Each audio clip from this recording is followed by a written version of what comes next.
Good evening. Good evening. Hello. Hello. Oh, we had 3. We just dropped out of 2 now. Terrible. Right, we're trying to jump those numbers back up again. You all They right? saw my face. That's what it was. It's me. It's me. They thought, oh, yeah, we've heard that bloke before. We're not listening to him again. It's just me. That's what it is. I'm sure they'll all come back. Yeah, they'll come back. I've Right, got some so words out there. Before we start today, just quickly, a couple of announcements. I want to, and Simply Spooky want to wish Todd Baker a very, very happy birthday for today. And happy birthday from us all. And Outer Limits Conference this weekend in Hull on the 7th and 8th of May. If you're in Hull or around the area, pop in, buy a ticket, go and see them. It's going to be really fun, a fantastic day with Malcolm Robinson. I think Mr. Kinsella's going to be there. Lots of people are going to be there. Very, very interesting and a great day out. So if you're there in Hull, pop in to see the Outer Limits Conference. And finally, not finally, but I want to wish... That was a quick show. I know! I was going to wish everybody happy Star Wars Day. May the force be with you. Happy Star Wars Day, everybody. We got a treat for you in the way of this gentleman down here, Mr. Ross Allison. I'm so excited to have him on. What about you, Dan? I've just been waiting for this one for quite a time, actually, ever since he's been over here and we were talking to him, because we were with each other a few weeks back, weren't we? He stayed over at yours one night and we did an investigation together. And I can't say too much about this chap. He's absolutely superb. He's a lovely, lovely man. And I personally think that I've said it before, haven't I? That I think that he's taken the parameters of the paranormal and he's pushed them. And I think this is something we've all needed. I think it's become stale for quite some time and we've just gone over old ground. Well, Ross has done something that is absolutely amazing. So welcome, Ross, and thank you for agreeing to come on tonight. Really, really do appreciate it. Well, thanks for having me. I'm excited to be here. I miss you guys. Oh, no, we'll catch up with you soon. Don't worry about that. Hiya, Linda. Wait, we miss you too. We want you back. Well, you're coming back in August, aren't you? So I'm trying to come back in August. The only thing that's holding me back is just the price of flights. Oh my god! Oh no, it's got exponential. I'll message you separately. Okay. Okay. If you got some secrets, let me know because I would be there in a heartbeat, you guys. Okay, I'll message you separately. Yeah, we can't wait for you to get back over, Ross. We had such fun with you last time. It was amazing. Well, definitely. You guys took very good care of me, and even though it was a short time that we had together, but I had a lot of fun hanging out. Yeah, we did, yeah, and we missed you as soon as you went. We missed you. You can come and stay here again. It's not a problem or an issue. So I don't know if I'm safe staying there. You've already told me these stories about Animat in a closet, so that's just Adamant, though. Nobody else. Poor old Adamant. Poor old Adamant. Right, we got 4 people in there in the studio on the thing at the moment. That's cool. I'm sharing as we're talking. Doing very well. Doing very, very well. I'm getting there. So Ross. Yes. For people that don't know you, can you tell people in the chat, who are you? What do you do? Where are you from? What are you all about? Well, we'll be here all day. What's that little bit? the short version, right? Yeah. Well, I've been in the paranormal field for a little over 30 years. I started the oldest ghost hunting group in the Pacific Northwest, known as AGHOST, which stands for the Advanced Ghost Hunters of Seattle-Tacoma. I've written 12 books on the subject of ghosts. I've been on all the television shows from Sci-Fi's Ghost Hunters, Ghost Adventures, Scariest Places on Earth, Most Terrifying Place in America, Discovery Channel, Learning Channel, let's go down the list. But I've even been featured on the Food Network. And you know you've made it when you've been on the Food Network. All right. There's no roles to go now, is there? That's it. You've done it. That's it. Objective achieved.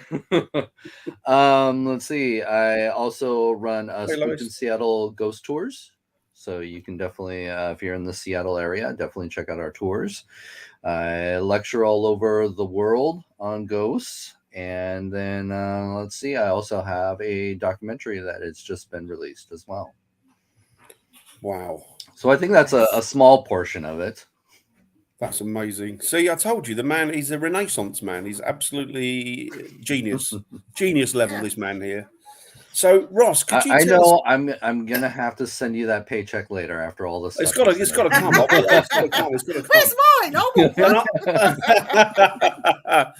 So, Ross, could you just tell us a little bit? Because obviously, I've been telling the people, I've been waxing lyrical about you for weeks now, and we've been talking, we've been just saying how great you are, and I've also been saying about the boundaries of the paranormal, that you've actually stretched them, and you're going to make such. This project that you're doing now is going to make such a big difference to the world of the paranormal, and it's going to open it up to lots more people, and it's going to enable the naysayers to actually see some form of proof or evidence that's tangible, which is something that we've been very, it's been something that's really, really hard for us to produce. Because obviously the experiences generally are personal, but you found a way of turning those personal experiences into something that can be monitored, haven't you? I have. For the past 6 years, I've been taking on the challenge of trying to prove touch. There's been millions of cases out there that have been documented where people have claimed that they've been touched in various different ways. It could be very positive, and it could also be very negative as well. And of course, when people have those encounters, it's a very personal encounter. You really can't prove what, happens to your personal body. It's all, hearsay when people say these, or make these claims. Now, granted, there have been documented cases where people have been physically harmed by ghosts. The most notorious case is probably the entity case back in the 70s, when a woman was, claiming that she was being raped by a ghost. And so things like that have occurred, but no one has ever really tried to validate these encounters when they're being touched. And I looked, when what happened was a young man had contacted me and told me that when he was doing some construction work in an abandoned brothel, he was alone when something groped him. And, for me, I've heard these stories before, but I don't know what it was with this story that just kind of triggered something in my head. It's just like, okay, here's another one of those stories where somebody's claiming they've been touched by a ghost. And, I just have to take their word for it. But then I got to thinking, it's like, well, how would I prove that? These stories keep coming, to the table for all of us in the paranormal field, and you just get to thinking, it's like, how would you prove that? And so I just started doing research and, going over my huge library of paranormal books, and I couldn't find anybody out there that has ever tried, because I was looking for some inspiration. And I just found myself, starting from scratch and trying to come up with these ideas of validating these encounters. And one of the things that obviously came to the table was, well, obviously, I want these people to be naked, and put the perversions aside. To be honest with you, if you're trying to prove touch, you have to see what's happening to the physical body. Yeah. And unfortunately, clothes contaminate the experience. If you were to submit these, claims to anybody in the scientific field, and you said, well, my subject was wearing a shirt, but he felt somebody, touch him on the shoulder, they're just going to roll their eyes at you. So nudity really made sense. And I really wanted to express to people that, naked experiments go clear back in history throughout science. So this was nothing new to the scientific world. It was just new to try and prove these, paranormal experiences. So for me, that was the starting point. And then I started coming up with all these different experiments. And one of the things that I had been working with for the past 20 years was a system that I had put together called the Spectre system. And this was a system that, took a bunch of sensors and monitored a controlled environment. So I was using that to monitor the subjects when they were alone in these haunted rooms, hoping to get touched. But it was still very limited in the information I was getting. And so I realized, if I really want to present a more scientific based experiment and get some, really hardcore evidence to hopefully validate these encounters, I needed to take it further. So in the past, I had actually done a radio show for a young man called, his name is Chad Goodwin, and he is actually a scientist and engineer. And he was hosting, a community science, radio show. And he had me on a couple times, one to talk about fear and one to talk about, Halloween, their Halloween episode. And we really got to talking, and I had all these ideas of what I wanted to bring to the field. And he's like, yeah, let's make this happen. But it never was able to manifest because our schedules were never able to mesh. And so now here I am, 6 years, I should probably say about, 4 years into this research at the time. And I reached out to him and I said, hey, I'm doing these experiments. They've never been done before. I would like to further the science, and I just asked him a simple question. How would you prove touch? And we just got to thinking, and he had some ideas, and he was impressed with the spectra system that I had put together. And he realized, wow, we can really take this further. And so we developed Spectra 2.0, and we are now, for the first time in history, are able to track some of this phenomena that is happening to the subjects when they claim they're being touched. We can actually see something coming towards them and then leaving. So that right there validated something for us. And then, of course, to have these encounters that people are having and documenting them in a very detailed way, I've really felt that, we are proving that there's something out there. There is some sort of physical phenomena that is happening to individuals. We don't have enough evidence to say, yes, it's ghosts, but yes, something is happening when people are being touched. Mm-hmm. Mm-hmm. Now, when you got Chad on board, now the thing is, obviously, our field is still very much seen as a pseudoscience. Mm-hmm. And a lot of scientists would scorn it and laugh at it and not give it, they wouldn't give it house room. But to get Chad on board, I think that's a remarkable thing, to get a scientist on board and to chuck his lot in to the point where he could be putting himself up for ridicule, particularly against his peers. I think that's a remarkable thing that you've done and that he's done. Was he reluctant in any way, or was he fully on board with this? Well, I think I was lucky enough that he was at least open-minded. He didn't know if he believed in ghosts. And I know in the scientific field, there's pretty much a nay towards, the paranormal field, but rightfully so, because the paranormal field hasn't been able to maintain its credibility because you have too many charlatans and too many, egos involved and too many people using the wrong equipment the wrong way. Yeah. And so when you're dealing with a field that is, more supported by suggestive evidence than actual real, data, then of course the scientific field is going to turn their nose up at us, So to find somebody who had the training and the knowledge, and it was at least open-minded, that was the first step for me, to kind of reel him in. And then to have him, basically what had happened is I invited him to join me on one of my weekends out doing these experiments. And when he saw how thorough I was and how I, conducted my, version of a scientific experiment, he was impressed. So that right there just kind of opened the doors for him, brought down that wall to say, wow, well, here is somebody that I can trust and work with, because I know he knew I wasn't, screwing around with him. I wasn't, trying to manipulate him into thinking, we're, proving something when we weren't. I really had to, present my open and honest approach in the paranormal field. And I think that's what really impressed him. And then when he saw the spectra system and all this stuff going on, that's when he said, you know what, I would love to join you on this. But then to even top it off, he's witnessing these things happen. I was going to say, he's witnessing all this happen. And then he even decides to get naked and do an experiment. That blew my mind. Yeah. And you've got that on the video. You're like the film that you made, haven't you? Yes. So you show all of that, and it's amazing. It's just phenomenal. So how does he feel now? How is his position on spirit now?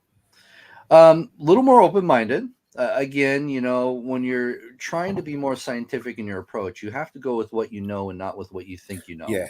Oh, yeah. And so, having more of a scientific basis in your research, you have to strip everything down to the simplest form. You know, you can't go into a place and say, oh, there's physical phenomena, so this must be a poltergeist phenomenon. You have to just ignore all of what you've been trained to know and just go with the physical phenomena that is occurring. How does that occur? How do you prove that, you know, phenomena? And so that approach is something that we really have to bring back to the table, and ignore all this, you know, oh, it's a poltergeist or it's a demon or it's, you know, all this stuff, you know. And then plus you also have to get rid of all the hearsay stories. You have to have those, you know, witness, you know, the firsthand stories to try and determine what's going on. So I think for all that to be present, I think that really just opened so many doors for us. And, you know, even his approach in doing this. And I think that's part of the problem, personally. I think that there's an awful lot of paranormal investigators out there, but they're not doing it properly. And they're not recording evidence. They're not, they're not cross-referencing things. They're not using data loggers. And I think that, you know, there's opportunities there that are going begging. And these are the type of things I believe that, you know, we should be concentrating on as a body, really. But you're quite right. There's an awful lot of naysayers out there. There's an awful lot of people out there that are causing problems because it's a very murky field already, isn't it? And they add to that mud. They do. And that's the unfortunate thing. And we can't blame everybody, because unfortunately the outlets they have available to them is television. Yeah. That's the main thing that inspires people to get involved in this field. So when you have the wrong individuals out there publicly, you know, displaying this is how we do it and this is how you should do it, they're going to fall into that. And so that's the biggest problem, is they have too many outlets of the wrong individuals, you know, teaching them on what they should be doing. Yeah. You know, and that's a very unfortunate thing. But I also want to say, you know, if anybody wants to see, you know, the documentary that we put together is called Parasense, The Naked Experiments, and you can actually check that out. If you want to see the trailer, a bit about us, go to touchedbyaghost.com. And then, of course, if you want to see it, it is available on scarenetwork.tv. It's phenomenal film. You've got to see it to believe it. It's one of those things, and I'm not going to underplay it or undermine it, and I don't mean to, but it's one of those things that on the surface is so simple, yet nobody's really, it's there right in front of you, but nobody's actually broached it or noticed it. And then you come along and you go, hey, look, what about doing it this way? Or, you know, you've got this idea in your head. Then all of a sudden, from a small sort of germ of an idea, you get this amazing evidence. I think I would definitely call it evidence, personally. Vicky, have a look at this scarenetwork.tv and you will be able to see it there, even in the States. Yep. And I honestly, I've seen it. I can recommend it wholeheartedly. You have to watch this. Don't be put off, anyone, by where it says the naked experiments. It's not what you think it is. So watch it, and I think you will be lost for words. I think afterwards, I think it was a good 5 minutes before me and Dan could actually ask Ross questions on it afterwards. I was stumped. I couldn't formulate a sentence. You guys were my test audience, you know. It worked really well, didn't it? Yeah. It worked really well, because I mean, even Andy, which is Viv's husband, he's not really much of a paranormal person, but he was blown away by it, because it's like, you know, it's to say, it's going to the naysayers and saying, look, well, I've got this. This is, you know, this is proof of what's happening. You know, it's not a personal experience anymore. Things are stripped down to their bare bones, and this is proof that they've been touched. Can I just ask you a question though, Ross? Yes. I watched it, and there was a girl who joined your experiment, and she'd never done paranormal at all. not in any way, shape, or form. The first encounter she had with it was when she did this experiment with you, and she sat on a chair, and you could see her clearly trying to kick something away that we couldn't see with human eye. Right. And afterwards, she had these awful bruises on her foot and up her leg. How is she? I mean, has she been back in the paranormal since? I know afterwards she said she was pretty scared, upset about it. So, I mean, I would be, I I suppose, would but be, yeah. It was an experiment. So this is before I was able to get Chad on board. So this is, again, I had been doing these experiments for about 6 years, and that was one of the earlier experiments. So again, it was a situation where I was very limited on the data that I was able to bring to the table to help validate that encounter. What helped validate it was the fact that she ended up having bruises all Yeah. along her ankle. And that was pretty shocking for us, because as you said, you can see her, feel something, and she kind of jerks away, and then it happens again right away, and she jerks again. And then, by the end of her experiment, she was in tears. I have been in touch, we try to keep in touch with all of our subjects. I believe, she's fine now. I definitely believe it was a mind-opening experience for her. What's for me, seeing Yeah. seeing it actually happen and what happened afterwards. And they weren't just minor marks, were they? Wow. They were No. proper Yeah. bruises. Right. Like, really, something had put a lot of pressure on that girl's ankle. They did. It looked like she broke it at one point. The bruising was that intense on Mhm. it, and it was, it's unbelievable, unbelievable. We have a question, Dan. Oh, there you go, excellent. Ross, can I ask you if you were ridiculed by other paranormal investigators on this experiment? So had you gone through any ridicule at any point because you were doing this? I think the biggest challenge we've had is just getting people to accept the fact that the nudity. I think people, especially in America, I know for you guys out there, nudity is no big deal. You see it all the time on TV, no blurring whatsoever. That's the thing is, nudity is not an issue throughout Europe. But when you get to American culture, it's just, so taboo.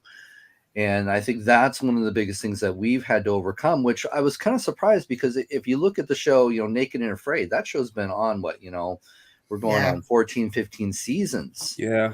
And so obviously there's an audience that has no issues with nudity. And so when we first started getting it out there that, we were doing the naked experiments, people started to, ridicule us for that. Like, why do they have to be naked to prove touch? Well, think about it. If I was to give you guys the challenge of trying to prove touch, what would you do? And majority of people, it's like, yeah, I guess you kind of have to see what's happening in the body, because like I said, clothes contaminate the experience. Yeah, definitely. And then you have to come from two different viewpoints. When you come from those who are already believers in the paranormal, you don't really need much to prove it to them that people are having these experiences. But then when you're coming from those who are skeptical, you got to have a lot more. And so I have to take this from the skeptical point of view if I'm trying to validate these experiences. Definitely. Plus, clothing can mislead you. You can think you've been touched. Or a spider can fall inside your t-shirt and start biting you, and you scratch it, and then you think you've been scratched by a ghost, because I've seen that happen. And the thing is I've been touched myself throughout the years I've been investigating the paranormal, and I've always shrugged it off as like, was it paranormal? Because I was wearing my jacket, could it have been my jacket? There's only one time that I'm just, even though, it's one of my stories I talk about where something grabbed my shoulder, I still at the end of it was questioning that experience. And so that's the only, problem we've ever had to deal with. And so I think by applying the science to it as well, that just makes it so much better. So I'm hoping people will get over the fact, the being naked issue. I don't think it wouldn't have worked if you hadn't have done it naked. Mm-hmm. It wouldn't have worked, I don't think, because there would still have been that in the back of people's minds. Was it my clothing? Was it this? Was it that? You know, I think they needed to be naked, and of course, it makes them feel vulnerable, doesn't it? Then It and I does. guess it opens up. It them adds a to- whole nother element to it because exactly. people don't realize that skin is the most sensitive organ of your body. Yeah. Yeah. It opens up a whole nother realm to the paranormal. And then it also opens up the element of the psychological element as well, because if we're trying to prove paranormal, we have to throw everything out there on the table, even the psychological aspect of it, because there are people even in the scientific world that say that what we're experiencing is more psychological than pure, evidence of ghosts. And so you have to be able to experiment with that as well. Are we in a situation where if somebody is frightened enough or believes that they're having these encounters, can they produce these scratches or marks on their body? That's something that has to be brought to the table. But Terry's just said that if you come over here and do the Naked Experiments UK, that he would volunteer. Awesome. So I wouldn't use Terry. Awesome. I've shared a room with him. I would warn you against it. Oh my God! What was I going to say? It's just. I'm still blown away by it. I still can't formulate it in my head, to be honest with you. But from that, I mean, that was 6 years in the study, wasn't it? And in the completion and putting it together. It was. Now, I don't want you to say anything regarding other spin-offs, but I'm guessing that there was other ideas that have come up through that. Oh yeah, no, I have well over 100 experiments that I've put together that I want to get out there. And in fact, throughout the 6 years that I've been doing this, we didn't get to share all the experiments that I have actually been working with. So there's the experiments, and then with Chad, there's the technology that we want to bring to the table. So we're not done. No. This documentary is just an introduction to what we're trying to bring to the table. Yeah. So there is so much more to the science that we want to bring to this, so much more with the experiments, and there's even, hundreds of thousands of locations we'd like to get into and test as well. Yeah. I would love to come over, overseas and do some work over there. You have a friend in Derby, you know who I'm talking about. Oh, definitely. You could do it in there, but he might not be around because I think he's very prudish, as you know. Well, he's not going to get naked. To be fair, I wouldn't want to see him naked. Not even with it out. I just wouldn't. Viv, it's for science. It's for science. Remember that. What if he put an adamant mask on, Viv? Do what? What if he wore an adamant mask?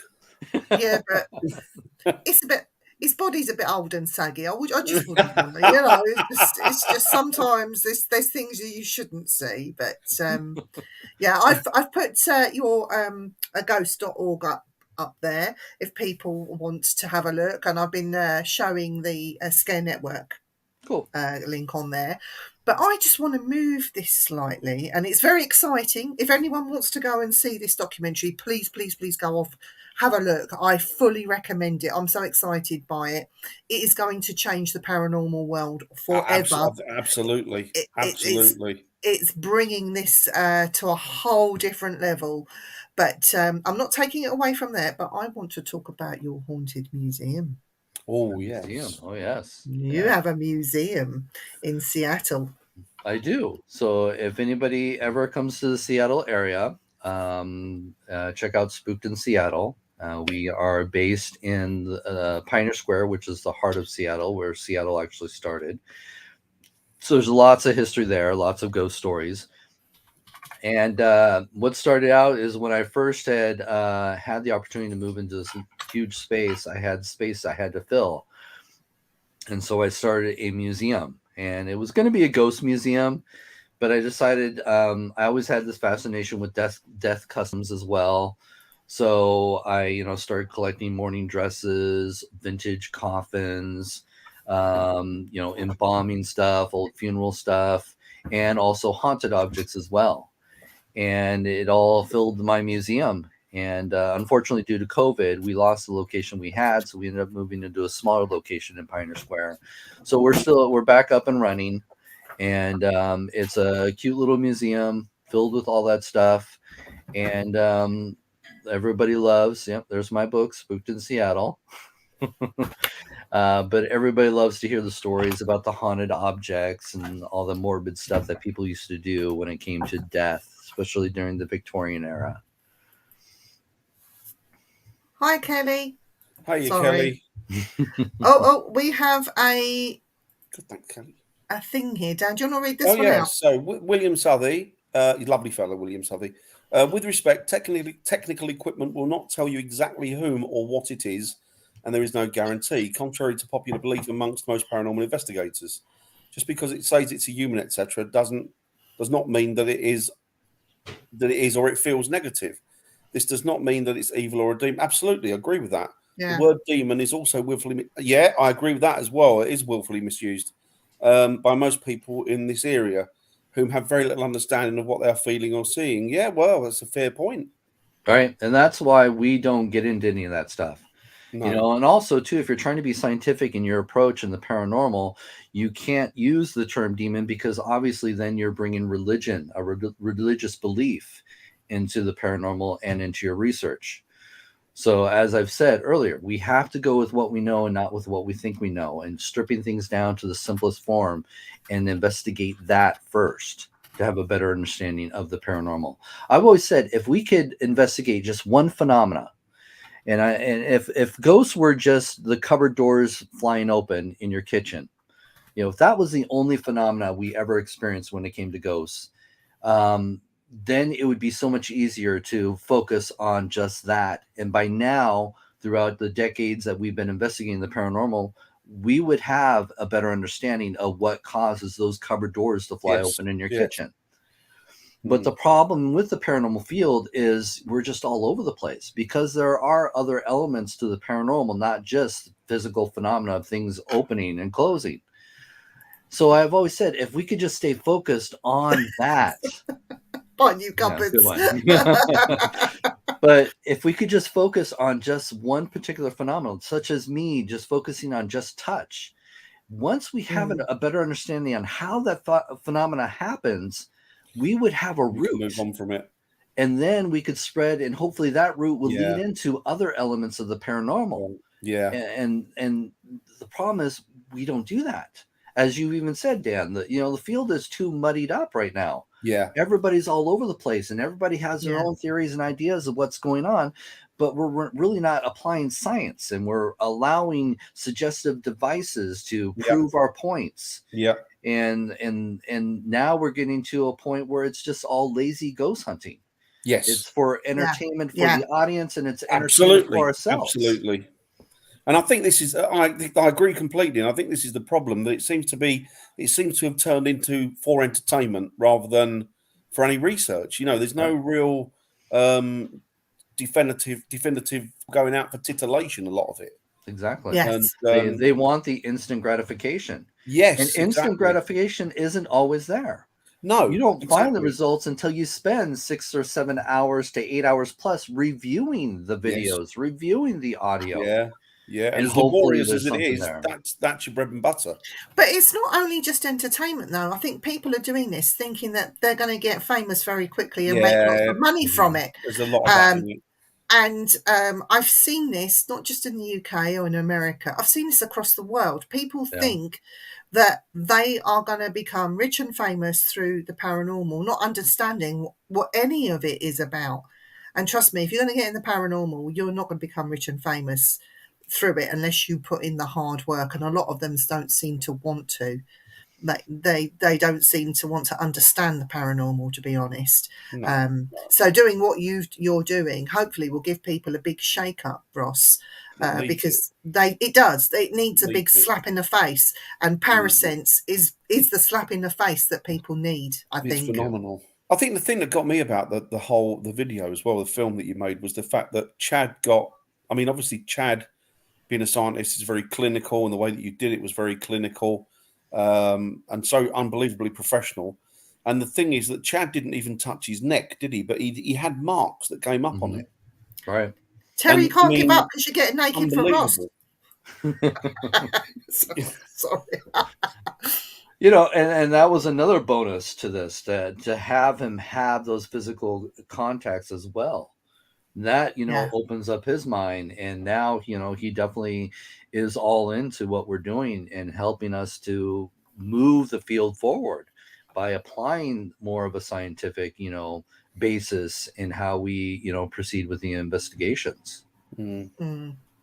Has he related to you how the field has reacted to him, his own field? Have the Well, scientists been okay with it, or? I think he's okay with it. We ever since we did it our way. And I do have to let people know that we were offered you know the chance to work with networks. And the fact is, we pulled out. We wanted to do it our way because the networks, again, it was all about entertainment for them. Yeah, you've got no They control over they it. originally wanted to call it sexual hauntings and focus on people that were being raped by ghosts. And for me, that's taking it a little step too far, because when you're dealing with somebody who's already dealing with the possible trauma of being, physically attacked by something, I had to explain to them, if that person is the subject of these attacks, then they would have to be the subject of the experiments.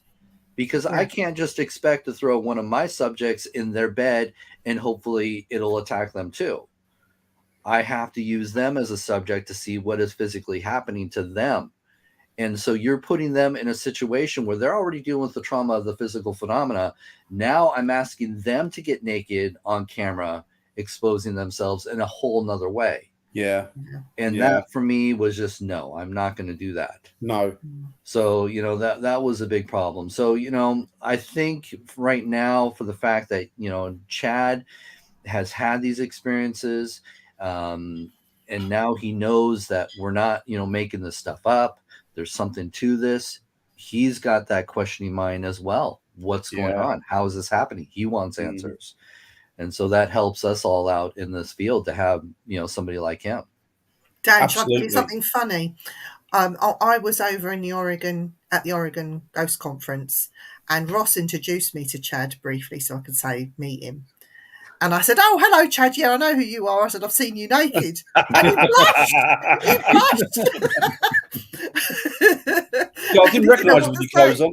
Yeah, I didn't recognise with your clothes on. But he's such a nice guy as well. He really is.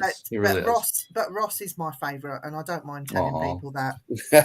Ross is good. All right. So Terry asks, Ross, is there a simple thing you could have done, a thing you have done that we can try over here and give you feedback?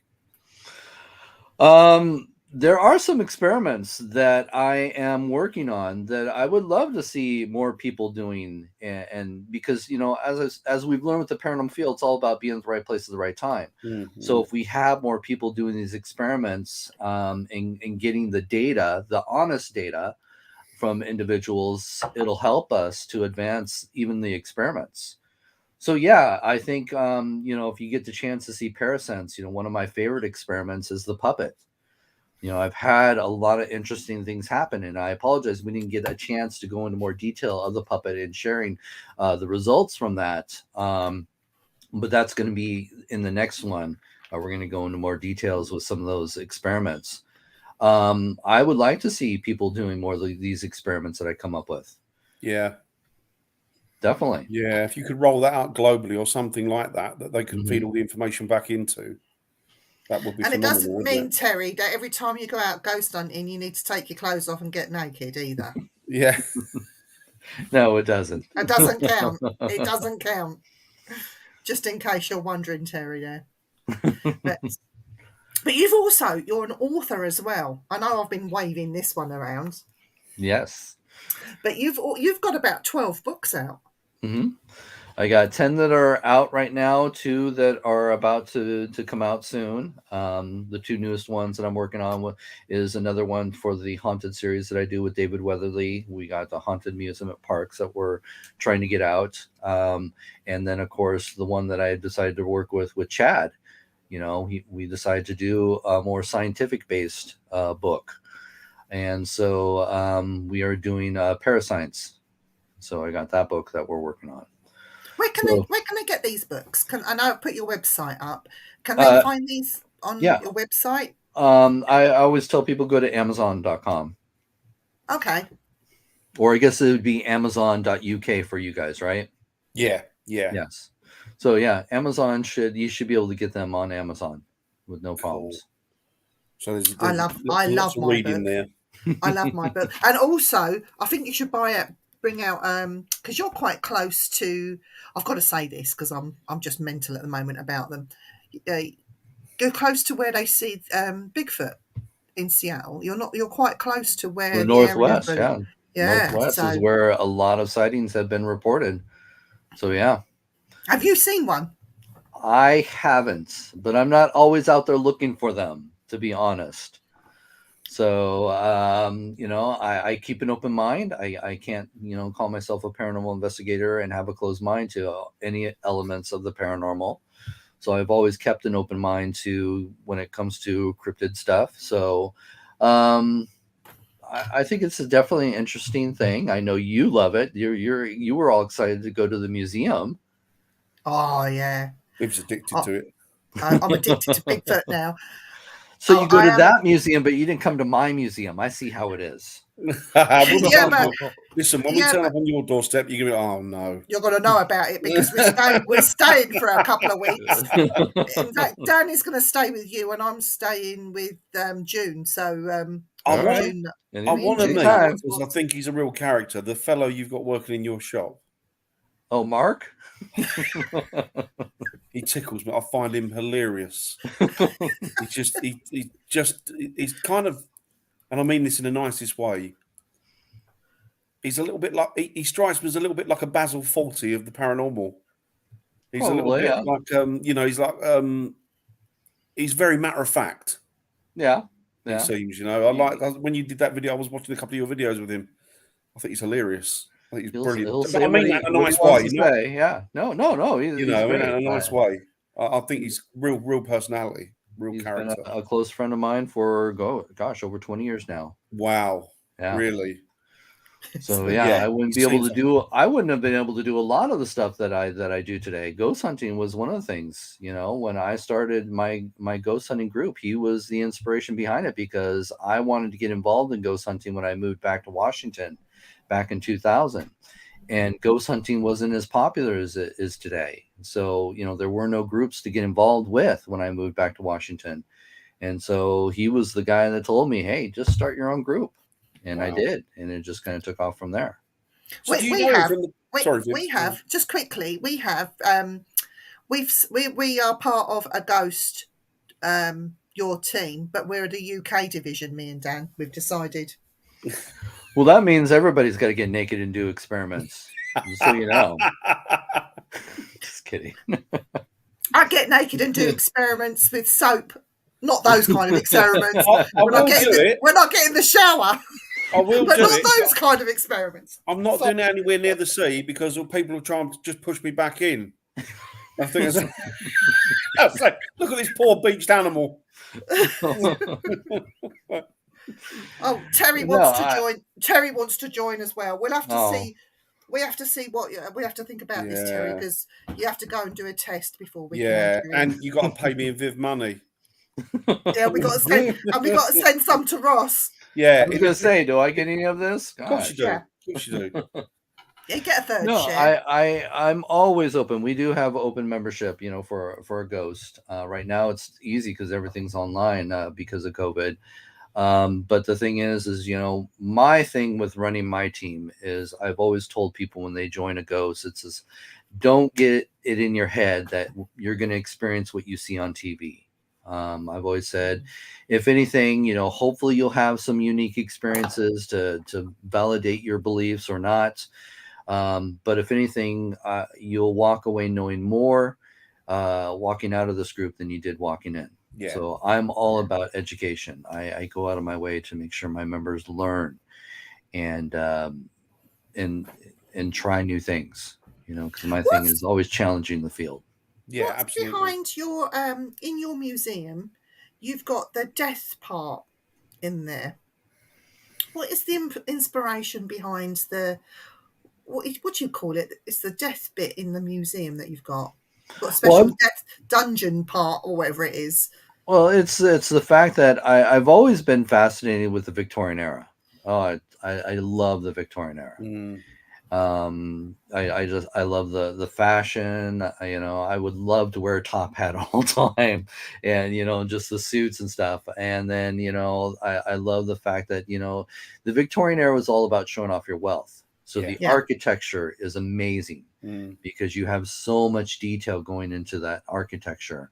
So much, crown and molding work went into all that.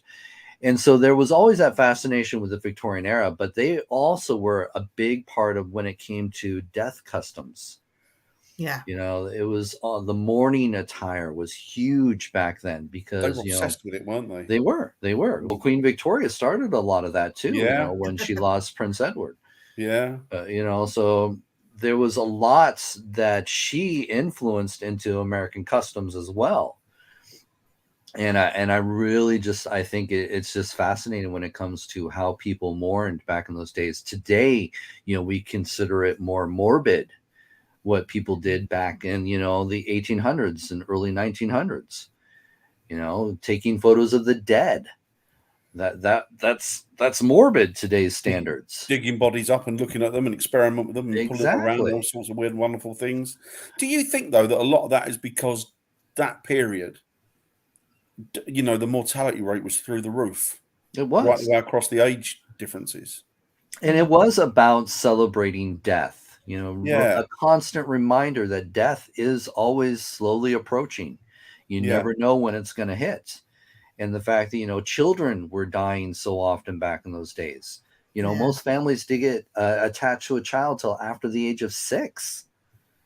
Yeah. Infancy, death for infants was out through the roof, Yeah. because And people didn't understand. no respecter of class boundary either, was it? It went right the way across. And how could it when death is a thing that is coming and going constantly? Yeah. You had to mourn, very briefly because then you're mourning for the next person. Yeah.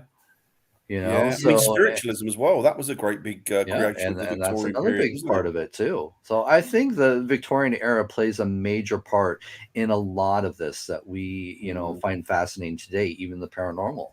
Yeah, Mm. definitely. You need to put in a little COVID section in your death museum because that took a lot of people. So you have to put a COVID section in there. I've got we can order you one actually. I'll go and find it. Hang on. Where are you off to now? I have got a coronavirus. Don't sign anything. it's a coronavirus. You can put it in your museum. Oh yeah, that's brilliant. It's a bit wobbly, but that's what we need after 2 years of lockdown. Viv, a reminder of that. Yes. Coronavirus, yeah. You just put it in your death museum. No, it's not haunted though. No. Are you sure you just touched it? That is true. That's what I was going to ask you. That doll that you received with the little girl attached to it, have you had any activity off of that yet? Because that must have been in the museum a few weeks now. Oh, the lamb? Yeah, the lamb. Yeah, you're right. Yes. No, there hasn't been anything attached to it. The story is actually a very sad story. Yeah, it's heartbreaking. I received the lamb for my museum because I was in touch with the owner of the lamb. I interviewed her when I did my Haunted Toys book, which was the first book that I did with David Weatherly. And the story was that this lamb belonged to her daughter. And her daughter was obsessed with this lamb. This lamb was with her 24/7. Just one of those kids that just had their favorite toy that they just could not depart with. And so what had happened is when she was crossing the street, she was struck by a car. And of course, she was holding her lamb at the time. Her and the lamb went separate ways, and she died later that day in the hospital. And so her mother wanted to make sure that lamb was going to be buried with her daughter. So she went back to the scene of the crime and was trying to find the lamb, and she couldn't find it. And she searched and searched, and unfortunately, the funeral came. And after the funeral, when she got home, that lamb was on the porch. And so she doesn't know how it got there. No one's ever made any claims, to finding it and leaving it on the porch or anything like that. But she was just happy to find it and have it back in her, custody. And so she immediately brought it into the house. She put it on her daughter's bed. And that's when things started getting really weird. She said that she would wake up in the morning and find the lamb sitting in front of the TV where, she'd find her daughter, watching her, favorite shows. It would be, sitting at the dining room table and in her daughter's seat. It'd be moved around in her daughter's room. It would constantly be moved around to all these places where her daughter would frequent a lot. And so after having these experiences, she decided to contact a local ghost hunter, and they decided to do an EVP session with the lamb.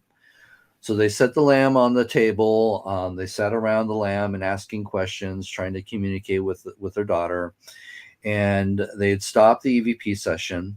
He grabbed the lamb and went to hand it to the mother, and he claimed that it felt a little damp. And even she said, wow, it does feel a little damp. And so they put it back in the bedroom on her bed where they usually keep it. And when they played back the recordings from that EVP session, to their surprise, they do believe that she was communicating with them, but it ended with the little girl crying. Oh. And so when her mother that night, after hearing these recordings of her daughter, calling out mama and crying, she just could not sleep. She just tossed and turned. So she decided to go into her daughter's room, and she laid on her daughter's bed holding, her lamb. And she happened to look over in the doorway, and she saw her daughter standing in the doorway. And she just stared at her daughter crying, and her daughter just faded away. And so after that experience, she never had any issues with the lamb whatsoever, and she never saw her daughter again. And so she believes that what happened is her daughter was crying because she was saying goodbye. Yeah. And so since then, the lamb has never moved again. So, yeah. That's a nice story, though, isn't it? It's heartbreaking, but it's nice that her daughter was able to say goodbye to mummy. Right. In that respect. I think her daughter was there just to help her with the grieving process. Yeah. Just to let her know that she's still there, and then, she was going to be by her mother's side, and then just was able to say goodbye to her mom. Heartbreaking, though, isn't it? Heartbreaking. What is the most haunted object? I don't believe in haunted objects. I believe that they have an energy that's attached. I don't believe that they're haunted. Okay. But so I'm eager to know, what is the most haunted object that you have in your museum? I would have to say the most is Mr. Creepy. Mr. Creepy is a ventriloquist doll, and if you wanted to bring him up, you can actually find pictures of him online. Yeah. But he is a ventriloquist doll that was made in the 1960s by a retired ventriloquist artist that actually goes back to the vaudeville days here in the Northwest. Oh, wow. And in his retirement years, he continued to make these dolls, and he made one in his likeness. Ooh. And he actually made one in a female counterpart in his wife's likeness. What made the dolls extra creepy was they used their real hair on the dolls. So after their passing, the dolls were sold as a pair at an estate sale. And so a woman who actually deals with antiques, she purchased them and she put them on display on a shelf behind a register. And they sat there for a good long time. No issues whatsoever. Well, unfortunately, they sold the building that her shop was in. So this meant that she had to pack up her store and move to another location. So she packed up the dolls separately and she put them into a storage unit. So when she got her new store, she went to the storage unit pulling pieces to stock her store. And she found him, but she did not find the female counterpart. But she went ahead and put him on display in a glass case behind the register. That's when things got weird. She said that she would constantly feel like there was somebody always standing behind her and watching her. She'd feel somebody breathing down the back of her neck. She said some days she'd even come in and find that he had moved. His hands would be in different places. His head would move. His eyes would even be locked in a different direction. Now, what's odd about his eyes is they're actually spring-loaded. So whenever you fool around with the trigger, moving his eyes left or right, once you let go of the trigger, his eyes automatically spring to the center. So they cannot stay left or right unless you're holding on to the trigger. Right. But she would come in and find him looking to the left or looking to the right. Even I've experienced it since I've owned them. And of course, whenever you try to figure out what's causing that, I've questioned, is it the trigger? Is it his eyes? I don't know what's causing it. But whenever I try to open that glass case to see what's going on in there, any vibration you cause to that case, his eyes snap right back to the center. It's kind of startling. Yeah. She said one day she'd even came into her shop and found the glass case was wide open. So she's the one that actually named him Mr. Creepy. So after these experiences, she did not want to deal with him on a daily basis. So she moved him to the back of the store. She put him on a bottom shelf. She didn't have to see him every day. So when I went into her antique store looking for pieces for my museum, like funeral stuff and all that, mourning attire, I happened to ask her, I said, well, do you have anything that's odd? And so she was neglected to tell me, but she told me about Mr. Creepy. And I was just like, I would love to give him a home at Spooked in Seattle. This is perfect for us. Yeah. She was so happy to get rid of him that she sold me him for $1. Wow. Wow. So ever since I've had him, we've had, him move around a few times. One time I was alone at Spooked and I heard a thud against glass and I had thought something happened in the gift shop. So I went and exploring the gift shop. I couldn't find anything disturbed. And I started walking around the museum trying to figure out, what caused that noise.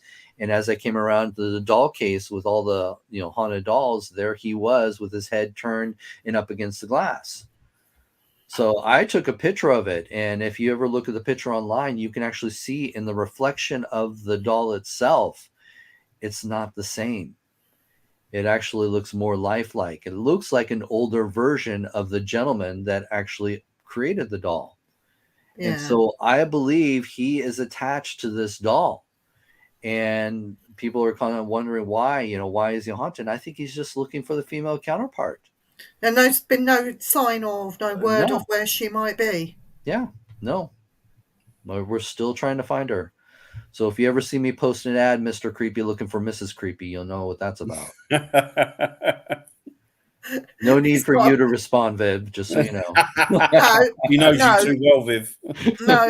No, he's not my type. Listen, you're just my adopted paranormal son. That's it. Okay? Let's get this right. More reasons why I wouldn't want to see you naked. Yeah, no, I'm definitely not getting naked. Definitely not. But you've got Terry and you've got Dan there. Yeah, you don't want. No, you haven't got me. No. I will supply Terry. Yeah, Terry will go naked for you. Have you got any more questions there in the chat there, Viv, at all? Or no, they've been quiet. They've been listening. So I think that they've all started to head over to the Scare Network to watch this naked experiments. And you know what? I don't blame them. I just fully recommend that people go and do that because just one more question, if that's all right, Ross. Have you done EVPs around that doll? We have. We've done a few EVP sessions. We haven't gotten anything direct from him.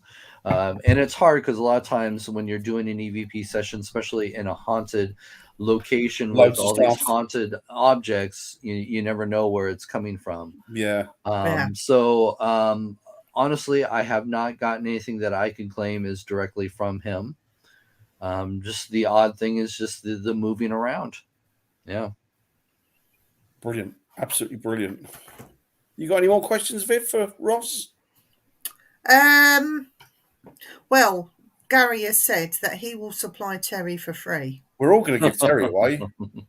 We're all going to supply Terry for free. Well, I'm looking forward to actually coming to Seattle at some point. No, seriously, me and Dan are going to come up there at some point. Well, let me know when, so I'll make sure I'm not here. We're on your Facebook now, so we know exactly where you are. I know. I can't hide from you guys. Well, the thing is, it don't make any difference. I'm staying in June. Did you know about this? The sad thing is, most of the time, June's with me whenever I go anywhere. Oh, is it? We need to give this lady a big shout out because people don't know who June is. So, Ross, do you want to tell them who June is? Do I have to? Yes, or Yes, we'll okay. tell June. No, that's We fine. will tell. I'm going to tell June or you. Yeah. No, June is my dearest friend. She joined me coming from another paranormal group, and she actually loved what I was doing and how I operated my team. So she came and joined my team, and we've been the closest friends ever since. She's been with me for over 10 years now. And so she is my VP for a ghost and my partner when I go out and do a lot of these amazing travels. So Yeah, she's a lovely, lovely lady. Yeah, Is June. she's like a really lovely woman. And very clever and not beautiful just on the outside, but inside too. She's a very beautiful soul. And I met June properly for the first time in March, and I would consider her as a friend, now. I mean, we're not great friends because I don't know her that well, but but she is a friend, and yeah, I can't wait to get back out there and see June and hang out and do girly things, which don't include the boys. damn. You'd be ghost hunting. No slumber parties where we paint our nails and comb each other's hair. Well, in your case, it would be a pillow fight. That is it. That's all I can say. But no, seriously, on another level, June, she's lovely. So I want to say hello, June. Big shout out to you. And Yeah, hello, June. Yeah, well, hopefully she may be able to join us in August. I don't know. That'd be cool. That would be great. It's finances, so that'd be cool though. So Yeah. I love to take her around the world with me if I get the chance, and if she can, get away. So definitely, let's see what we can do. Lovely to see her over here. Really would. Yeah. Great. Right, I think that's about it now for the show. We've been on just over an hour. I'm sorry, Ross, we've gone over. That's all right. That's all right. As long as I didn't scare everybody away. No, it's me that does that. Me and Dan do that anyway. But we want to thank you for coming on. Yeah, and thank you so much. We want to get you on again, if that's Definitely. all right. Anytime. You can come on as many times as you like. We don't mind. Yeah. Yeah. Then that would be stalking, just so you know. But if you come on every Wednesday, that'll save me a job.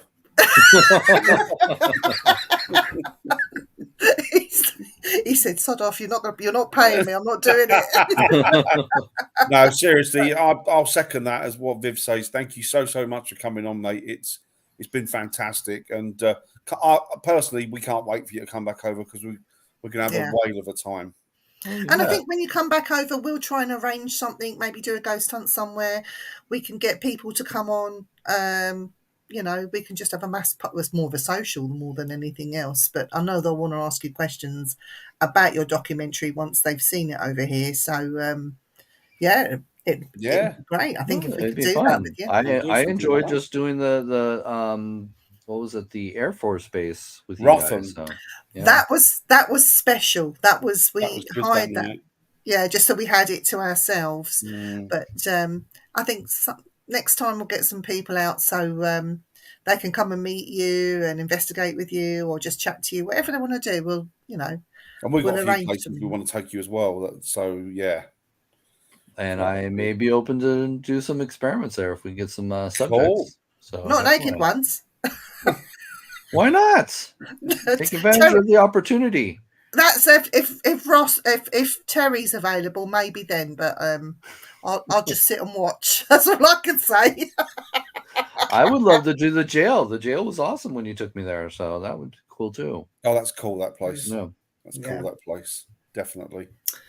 Right. So we will be back next week, guys, at 8:00. Same time, same place. I hope you can join us. Or Tuesday on Things.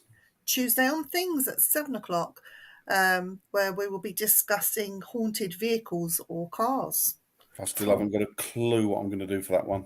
I haven't either, but we'll get to it. Don't worry about it. I've got a list.